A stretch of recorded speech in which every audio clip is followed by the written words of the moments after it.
O livro dos Médicos, capítulo 8, Laboratório do Mundo Invisível, Vestuário dos Espíritos, Formação espontânea de objetos tangíveis, Modificação das propriedades da matéria, Ação magnética curativa. Dissemos que os espíritos se apresentam vestidos de túnicas, roupagens, ou mesmo com seus trajes ordinários. As roupagens parecem ser um vestuário geral no mundo dos espíritos, mas pergunta-se onde vão buscar esses vestuários, em tudo semelhantes aos que usavam em sua vida, com todos os seus acessórios, exceto que não os levaram consigo, uma vez que os objetos reais estão ainda aqui, sob nossos olhos. De onde provém, pois, os que usam no outro mundo? Esta questão tem sempre intrigado muito, mas para muita gente era simples negócio de curiosidade.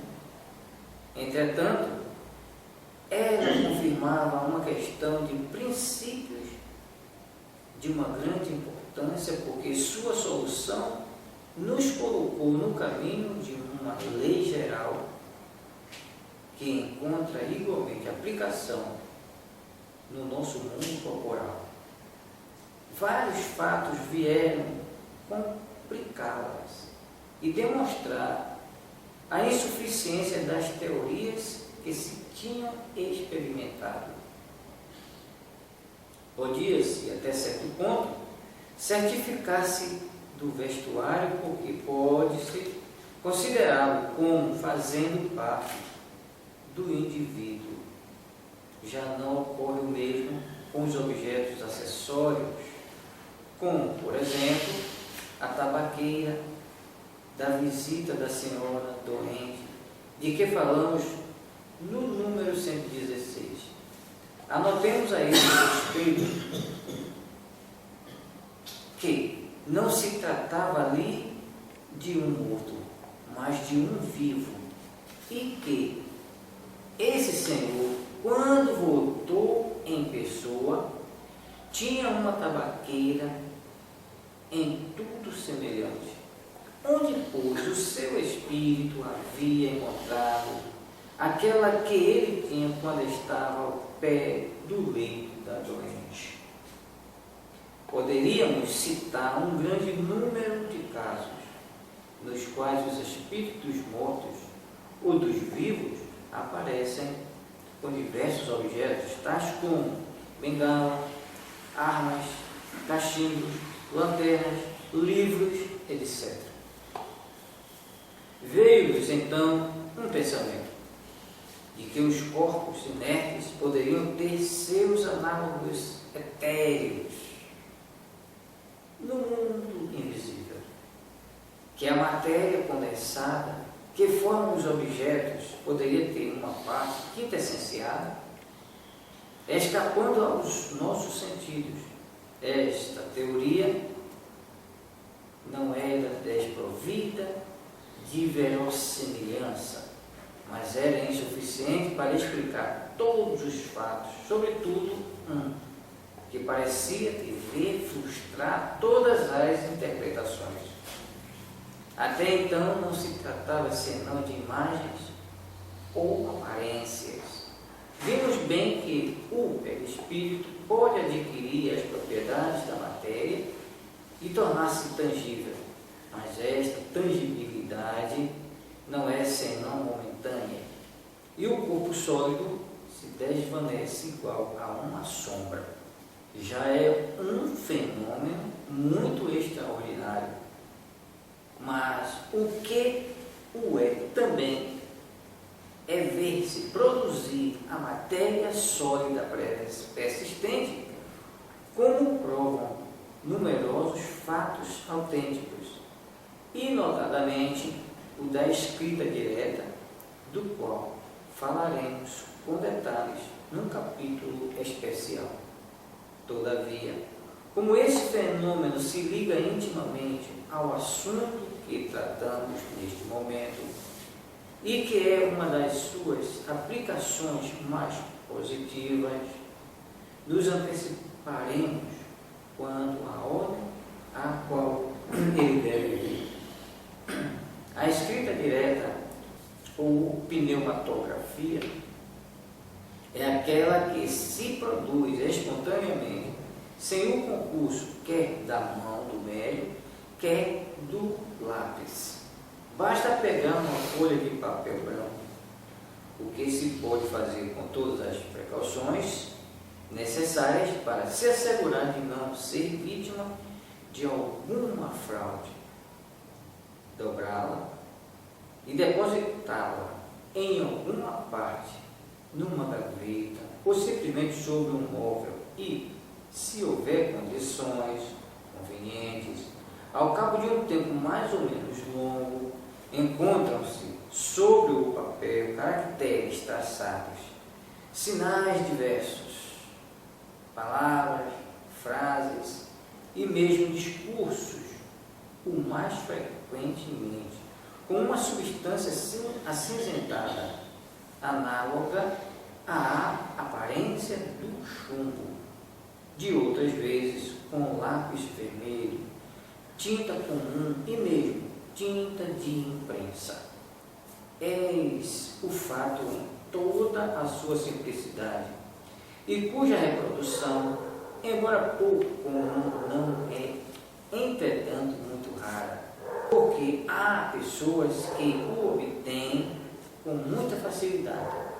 Se colocasse um lápis com o papel, poder-se-ia crer que o espírito dele se serviu para escrever, mas do momento em que o papel está inteiramente só, é evidente que a escrita está formada por uma matéria depositada, de onde o espírito tomou essa matéria. Tal é a questão, a solução da qual vamos ser conduzidos pela tabaqueira de que falamos a toda hora. Foi o Espírito de São Luís que nos deu essa solução nas respostas seguintes. Primeiro, citamos um caso de aparição de uma pessoa viva. Esse espírito tinha uma tabaqueira e a aspirava. Ele experimentava a sensação de se experimentar em aspirando? Resposta: não.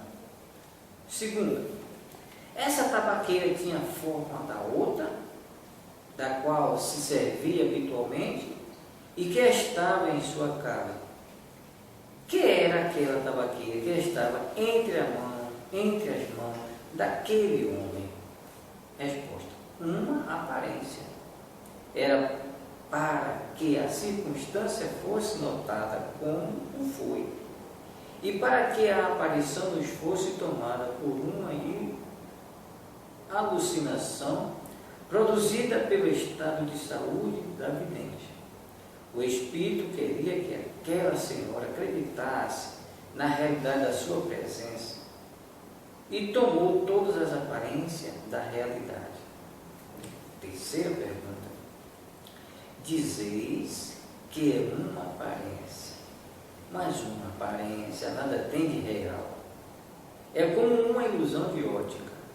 Queremos saber se a tabaqueira em questão não era senão uma imagem da realidade, ou se nela havia alguma coisa de material. Resposta: certamente. É com a ajuda desse princípio material que o perispírito toma aparência de vestuários semelhantes ao que o espírito usava quando vivia. Nota: é evidente que se deve entender aqui a palavra aparência no sentido de aspecto, imitação.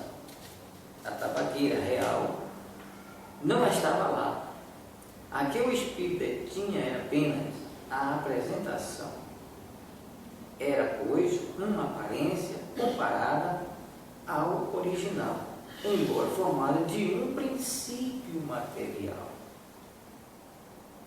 A experiência nos ensina que não é preciso sempre tomar ao pé da letra certas expressões empregadas pelos espíritos.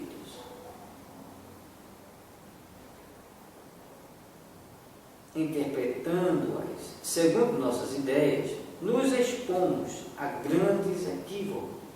Por isso é necessário aprofundar o sentido de suas palavras, todas as vezes que apresentem a menor ambiguidade.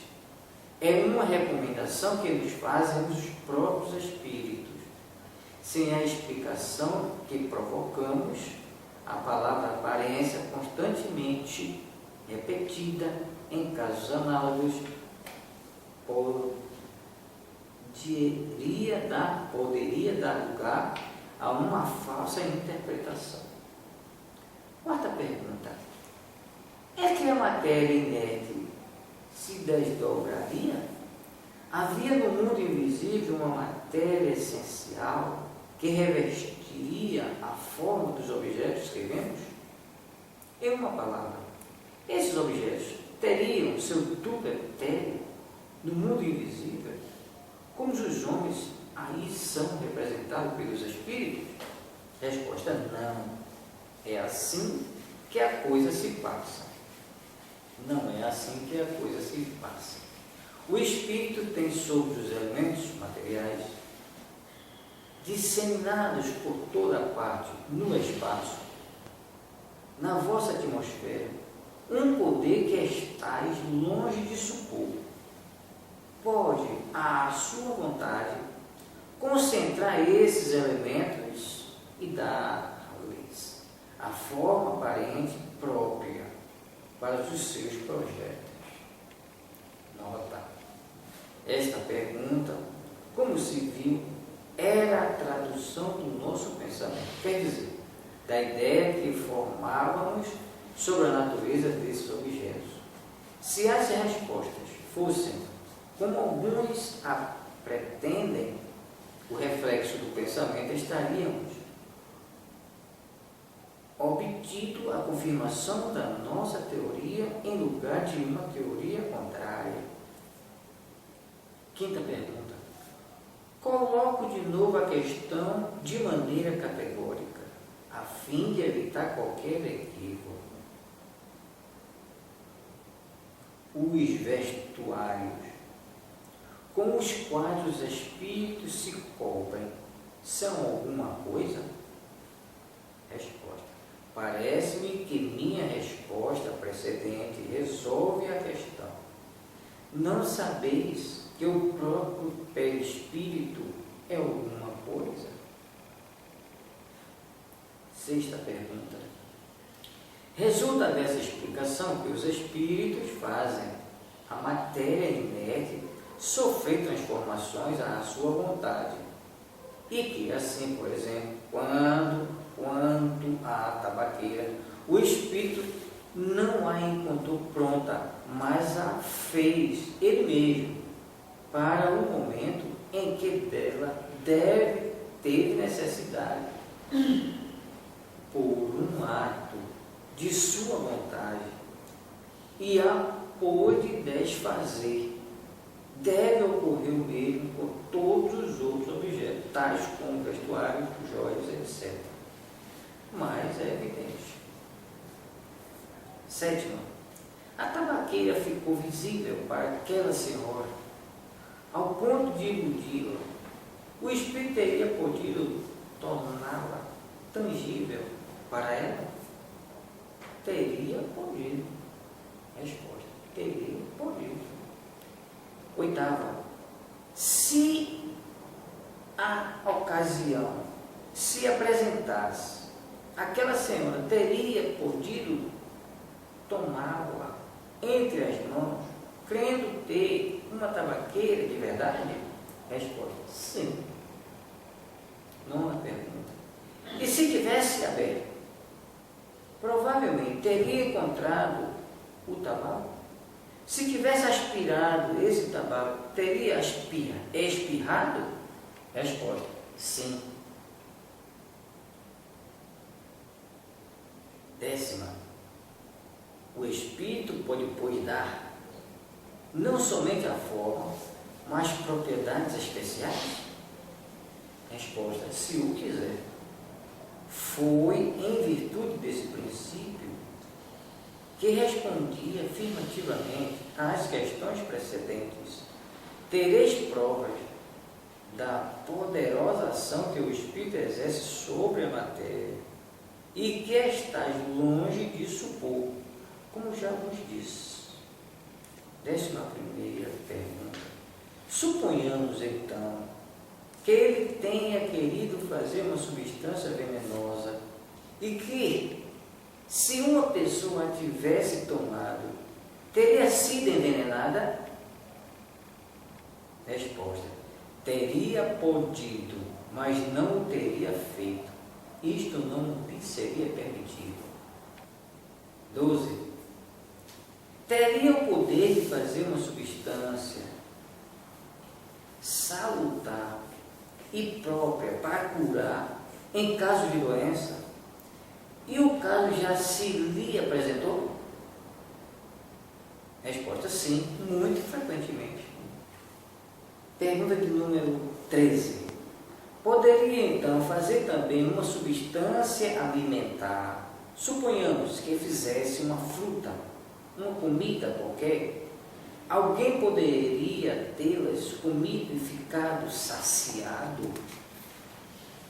Resposta: sim, sim. Mas não procureis tanto para achar o que é tão fácil de compreender.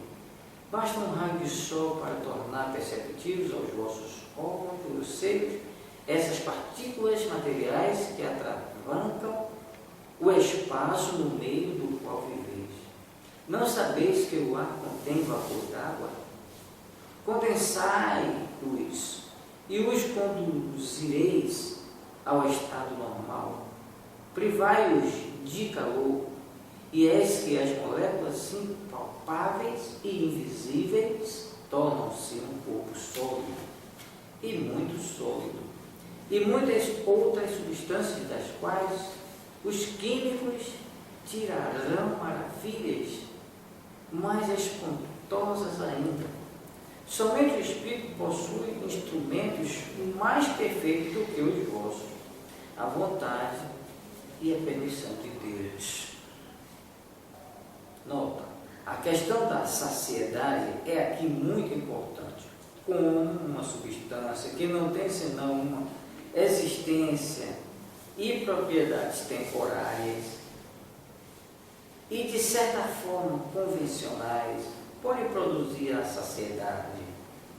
Esta substância, pelo seu contato com o estômago, produz a sensação da saciedade, mas não mais.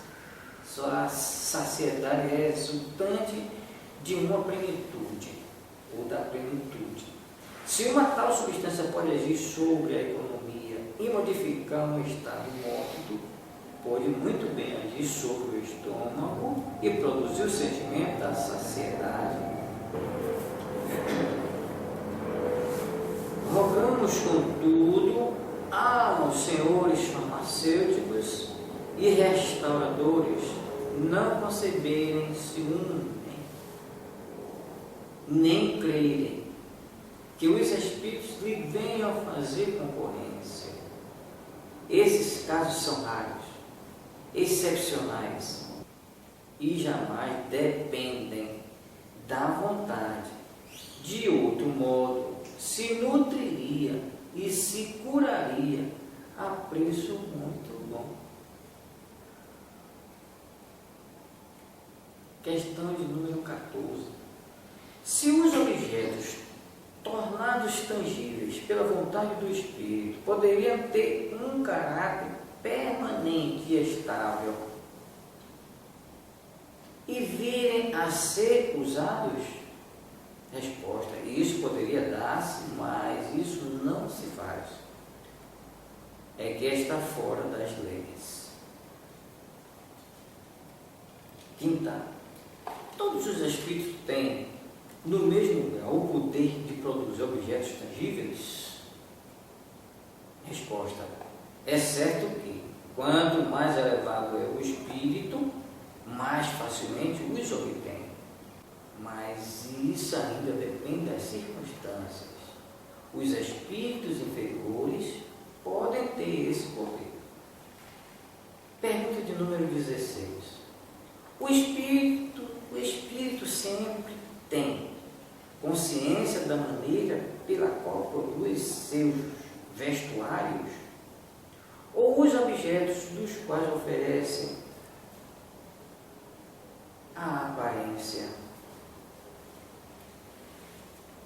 Não, frequentemente ocorre para a sua formação por um ato instintivo que eles mesmos não compreendem, se não estão bem esclarecidos quanto a isso.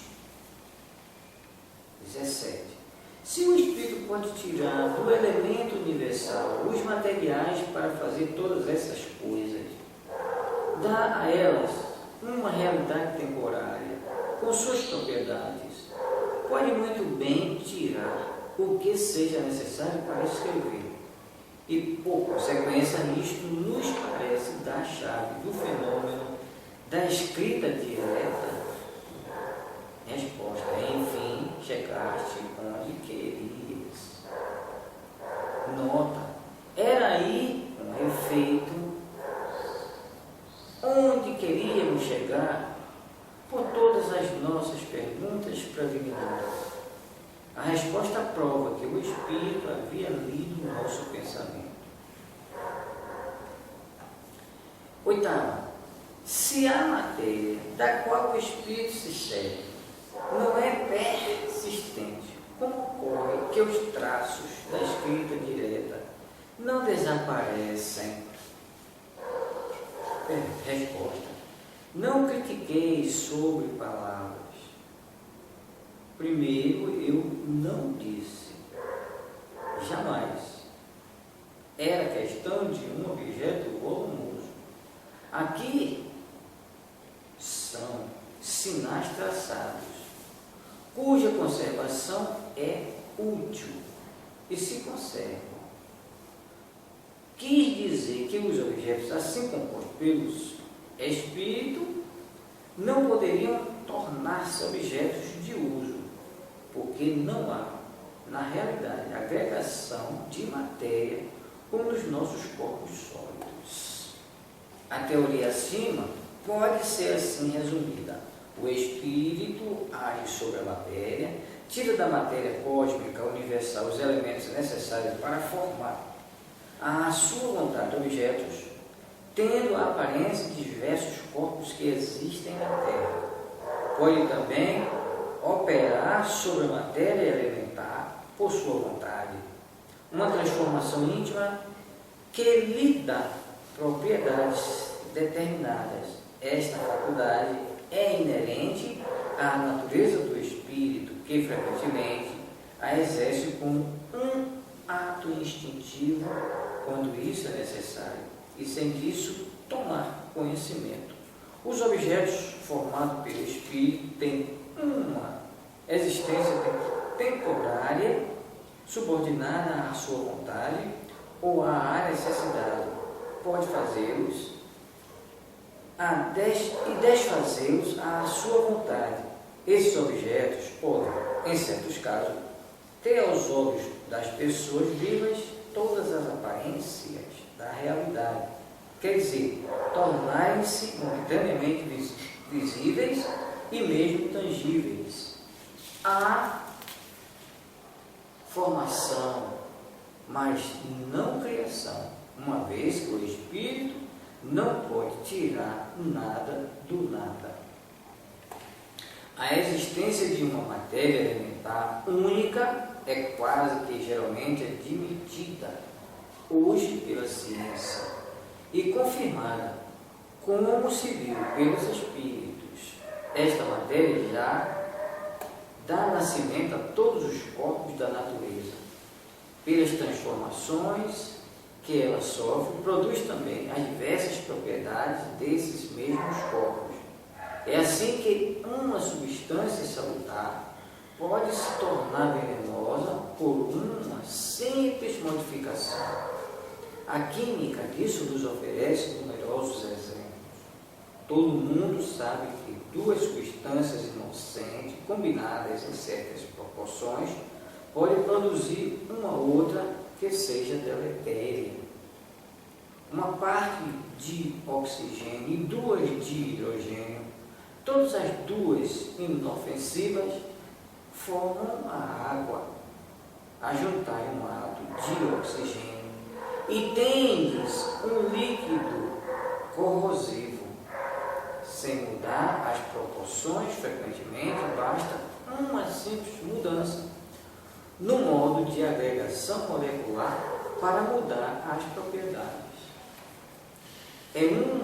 É assim que um corpo opaco pode se tornar transparente e vice-versa, uma vez que o espírito, por sua vontade, tem uma ação tão poderosa sobre a matéria elementar, concebe-se que ele possa não somente formar substância, mas também desnaturar-lhes as propriedades com a vontade, aqui fazendo o efeito de um reativo. Esta teoria nos dá a solução de um fato bem conhecido em magnetismo, mas até o momento inexplicado, que é o da mudança das propriedades da água pela vontade. O espírito atuante é o do magnetizador, o mais comumente assistido por um espírito estranho. Ele opera uma transmutação com a ajuda do fluido magnético que, como se diz, é a substância que mais se aproxima da matéria cósmica, ou é elemento universal. Se pode operar uma modificação nas propriedades da água, pode igualmente produzir um fenômeno análogo sobre os fluidos do organismo e daí o efeito curativo da ação magnética convenientemente dirigida. Sabe-se o papel capital que exerce a vontade em todos os fenômenos do magnetismo, mas como explicar a ação material de um agente tão sutil? A vontade não é um ser, uma substância qualquer, não é nenhuma propriedade da mais etérea matéria. A vontade é o atributo essencial do espírito, quer dizer, do ser pensante. Com a ajuda dessa alavanca, ele age sobre a matéria elementar e por uma ação consecutiva reage seus compostos. Suas propriedades íntimas podem assim ser transformadas. A vontade é o atributo do espírito encarnado, assim como do espírito errante. Daí o poder do magnetizador, poder que se sabe estar em razão da força da vontade, em razão da força de vontade. O espírito encarnado, podendo agir sobre a matéria elementar, pode, pois, igualmente, variar-lhes as propriedades em certos limites, e é assim que se explica a faculdade de curar pelo contato e imposição das mãos, faculdade que algumas pessoas possuem num grau mais ou menos elevado. Ver no capítulo dos médios o artigo relativo aos médios curadores. Ver também a revista Espírita, julho de 1859, páginas 184 e 189. O Zuavo de Magenta, um oficial do Exército da Itália.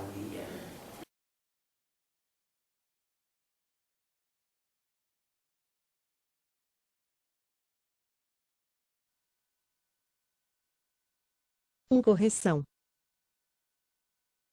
Segunda, aquela caixa de rapé tinha forma da de que ele se servia habitualmente, que se achava guardada em sua casa. Que era dita caixa nas mãos da aparição? Uma aparência. Era para que a circunstância fosse notada, como realmente foi, e não tomassem a aparição por uma alucinação devida ao estado de saúde da vidente. O espírito queria que a senhora em questão acreditasse na realidade da sua presença e, para isso, tomou todas as aparências da realidade. Terceira, dizes que era uma aparência, mas uma aparência nada tem de real, é como uma ilusão de ótica. Desejáramos saber se aquela caixa de rapé era apenas uma imagem sem realidade, ou se nela havia alguma coisa de material? Certamente. E com o auxílio deste princípio material que o perispírito toma aparência de vestuários semelhantes aos que o espírito usava quando vivo. Nota. É evidente que a palavra aparência deve ser aqui tomada no sentido de aspecto, imitação. A caixa de rapé real não estava lá, a que o espírito deixava ver era apenas a representação daquela, era, pois, com relação ao original, uma simples aparência, embora formada de um princípio material. A experiência ensina que nem sempre se deve dar significação literal a certas expressões de que usam os espíritos. Interpretando-as de acordo com as nossas ideias, expomos-nos a grandes equívocos. Daí a necessidade de aprofundar-se o sentido de suas palavras, todas as vezes que apresentem a menor ambiguidade. É esta uma recomendação que os próprios espíritos constantemente fazem. Sem a explicação que provocamos, o termo aparência, que de contínuo se reproduz nos casos análogos, poderia prestar-se a uma interpretação falsa. 2. Correção. 14ª. Os objetos que, pela vontade do espírito, se tornam tangíveis, poderiam permanecer com esse caráter e tornarem-se de uso. Isso poderia dar-se, mas não se faz. Está fora das leis. 3. Correção. 16ª. O espírito tem sempre o conhecimento exato do modo por que compõe suas vestes, ou os objetos cuja aparência ele faz visível. Não, muitas vezes concorre para a formação de todas essas coisas, praticando um ato instintivo, que ele próprio não compreende, se já não estiver bastante esclarecido para isso. 4. Correção. 131. Esta teoria nos fornece a solução de um fato bem conhecido em magnetismo, mas inexplicado até hoje, o da mudança das propriedades da água, por obra da vontade. O espírito atuante é o do magnetizador, quase sempre assistido por outro espírito. Ele opera uma transmutação por meio do fluido magnético que, como atrás dissemos, é a substância que mais se aproxima da matéria cósmica, ou elemento universal. Ora, desde que ele pode operar uma modificação nas propriedades da água, pode também produzir um fenômeno análogo com os fluidos do organismo, donde o efeito curativo da ação magnética, convenientemente dirigida. Sabe-se que papel capital desempenha a vontade em todos os fenômenos do magnetismo. Porém, como se há de explicar a ação material de tão sutil agente? A vontade não é um ser, uma substância qualquer, não é, sequer, uma propriedade da matéria mais etérea que exista. A vontade é atributo essencial do espírito, isto é, do ser pensante. Com o auxílio dessa alavanca, ele atua sobre a matéria elementar e, por uma ação consecutiva, reage sobre seus compostos, cujas propriedades íntimas vêm assim a ficar transformadas. Tanto quanto do espírito errante, a vontade é igualmente atributo do espírito encarnado, daí o poder do magnetizador, poder que se sabe estar na razão direta da força de vontade. Podendo o espírito encarnado atuar sobre a matéria elementar, pode do mesmo modo mudar-lhe as propriedades, dentro de certos limites. Assim se explica a faculdade de cura pelo contato e pela imposição das mãos, faculdade que algumas pessoas possuem em grau mais ou menos elevado. Veja-se, no capítulo dos médiuns, o parágrafo referente aos médiuns curadores. Veja-se também a Revue Spirit, de julho de 1859, pags 184 e 189, Usuavo de Magenta, um oficial do exército da Itália.